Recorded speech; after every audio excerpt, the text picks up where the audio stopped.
Hello बच्चों, let's read the question. Question says a wave is incident obliquely on the boundary between two different media. Three statements are given. First statement says the incident and the refracted waves obey Snell's law of refraction. Second, the incident and the reflected waves obey the usual laws of reflection. And three, the incident wave only gets reflected but not refracted. So बच्चों, इन तीनों statement के हम solution में बात करें. सबसे पहले हम इसमें देखेंगे की कॉन्सेप्ट क्या है. तो बच्चों याद रखिए कि अगर कोई भी वेव है, सपोज करिए वो कोई भी वेव हमने ले ली, लाइट वेव ही ले ली, तो हमने उसको एक डिफरेंट सरफेसेस है जिनका डिफरेंट मीडियम है. मान लिया ये आपका सॉलिड है, ठीक, या अगर हम कहें इसको ये एक ग्लास है, ठीक, जिसका जो मीडियम होगा वो डिफरेंट है और ये एक एयर जो है ये डिफरेंट मीडियम. अब अगर हम कहें लाइट एक वेव है, तो वेव जो आई किसी ग्लास पे पड़ने के बाद क्या होगा, अगर ये ट्रांसपेरेंट नहीं है, टोटली ट्रांसपेरेंट नहीं है, एक तरफ से ओपेक है, अगर मैंने कह दिया ये इस तरीके से ओपेक है, एक्चुअल में होगा क्या बच्चों, इसका कुछ ये जो है ये रिफ्लेक्ट होके दूसरे डायरेक्शन में चली जाएगी. अगर हम इसको वेव मान के कर रहे हैं, क्योंकि वेव है लाइट इसलिए हम वेव मान के कर रहे हैं. लेकिन क्या है कि अगर ये 100% रिफ्लेक्टेंट नहीं है, तो कुछ पार्ट जो होगा इस वेव का अपना पाथ बदल के कुछ इस तरीके से इसी में चला जाएगा.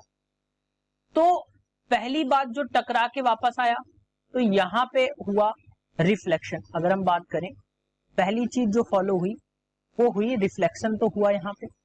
लेकिन अगर सरफेस पूरी तरीके से ओपेक नहीं है, 100% जो है रिफ्लेक्शन नहीं हो रहा है, तो क्या होगा, वहां पे कुछ पार्ट जो है वो रिफ्रैक्शन भी शो करेगा.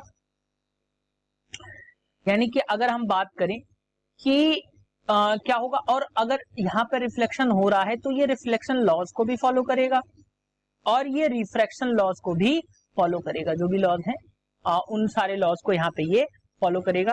आपने प्रीवियसली लॉज को पढ़ा हुआ. अब अगर हम थर्ड बात करें, अब दूसरी बात क्या करें कि हमेशा ध्यान रखिएगा कि कुछ पार्ट जो है वो रिफ्रैक्ट होगा और ज्यादातर पार्ट जो होगा वो रिफ्लेक्ट होगा, लेकिन उसमें से कुछ पार्ट जो है वो रिफ्रैक्ट भी होगा. सो बच्चों, अगर हम पहले स्टेटमेंट की बात करें तो वो क्या है, इंसिडेंट और रिफ्लेक्टेड वेव्स जो हैं वो ओबे करती हैं स्नेल्स लॉ. अगर यहाँ पे हम देखें तो क्या है, ये जो इस पे पड़ रही है वो हमने इंसिडेंट वेव मान ली, इंसिडेंट वेव, ठीक है बच्चों. और ये जो है ये रिफ्लेक्टेड वेव है, रिफ्लेक्टेड वेव है, और ये जो है ये रिफ्रैक्टेड वेव है, रिफ्रैक्टेड वेव. ध्यान रखिएगा बच्चों कि यहाँ पे आपको तीनों ही चीजें जो है वो देखने को मिल रही हैं, तो ये लॉज को भी फॉलो कर रहे हैं. दूसरी बात क्या है, इंसिडेंट एंड रिफ्लेक्टेड वेव्स जो है ये यूजुअल लॉ ऑफ रिफ्लेक्शन को भी फॉलो करेंगे, ठीक है बच्चों. उसके बाद अगर हम तीसरी की बात करें, incident wave only gets reflected but not reflect, ऐसा नहीं है क्योंकि यहाँ पे रिफ्रैक्शन भी आपको देखने को मिल रहा है. सो बच्चों, अगर हम करेक्ट ऑप्शन की बात करें तो कौन सा इनकरेक्ट है, यहाँ पे ध्यान दीजिएगा, ये पूछा गया है कि कौन सा इनकरेक्ट है, तो ओनली थर्ड ऑप्शन जो है वो आपका इनकरेक्ट है. So the correct option is option D, only third is incorrect. Hope you understood it well. Best of luck.